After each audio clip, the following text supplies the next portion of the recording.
So, point of view sa 2025, 2026 PBA draft o yung 50th PBA rookie draft. So, swerte at may 16 na pumasok. So, may kamatchup na si Junmar height-wise, pero height-wise, hindi strength-wise. So, definitely, madodominate pa rin naman ni Junmar yung liga in terms of strength. Pero in terms of height and in terms of shooting, dahil may shooting ito si Jiu Chu na number 1 draft pick, doon mahihirapan si Junmar. Dahil itong si Jiu Chu is mas mabilis at mas bata kaysa sa kanya.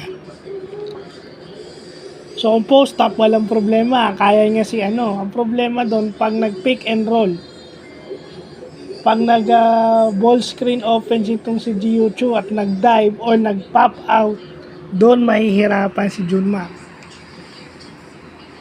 Expose yung weakness ni Junmar, not unless kung si Mo ang magbabantay sa kanya. Pero si Mo, talo sa height. Ang gagawin lang ni Jiu Chu doon, pagtanggap niya ng bola, dumadive siya, pwede siyang pumulap kasi nga may shooting touch yan. Pwede hindi nga ituloy, pwede siyang habang nagro-roll, pwede siyang mag-mid-range or mag-pop out. So mahihirapan si Mo na bumantay sa kanya.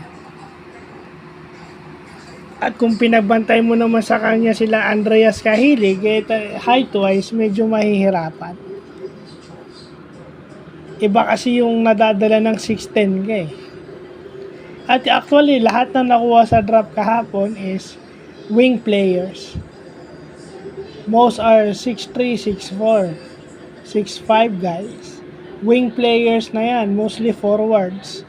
Small forward, power forwards. Well, itong Terra Firma marami nakuha. Itong Blackwater marami nakuha. At itong Converge, ito yung maganda kasi lalakas yung Converge ngayong dahil meron na silang pyesa to compete. Halos kompleto na yung lineup nila. Itong Northport din. So kung nasa kanila pa si Abueva, merong makakatulong si Abueva na mas bata. Yeah. At medyo kumuha itong mga team dehado. Itong team na malalakas, konti lang ang kinuha. Kasi hindi naman nila kailangan. So, yun lang yung natin. Mostly forwards, wing players ang nakuha.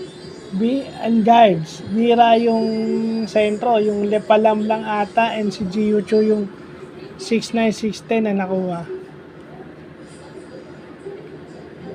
Itong Barasi, sana magamit ng Hinebra to. Isa pa tong malaki.